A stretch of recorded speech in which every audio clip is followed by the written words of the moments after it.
কোচবিহারে চলে যাব। কোচবিহার শহরের ব্রাহ্ম মন্দিরের জঞ্জালের মধ্যে পড়ে রয়েছে বেশ কিছু ভোটার কার্ড।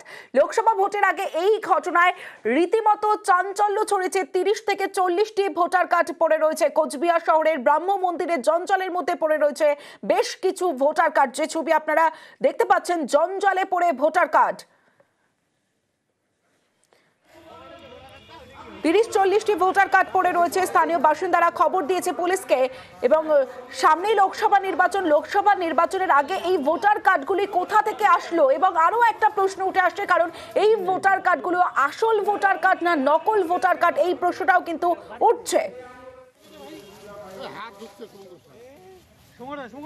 এইখানে তো অনেকগুলো ভোটার কার্ড দেখলাম, ভোটার কার্ড, আই কার্ড পড়ে আছে। অনেক লোকজন দেখার পরে এগুলো দেখলো কি ব্যাপার, কি সমস্যা, এগুলো কোথা থেকে আসলো। প্রায় 30-40 খানা ভোটার কার্ড কোতোয়ালি পিএসেরই ম্যাক্সিমামটা আর কি। তো এই ভোটার কার্ডগুলো পড়ে আছে।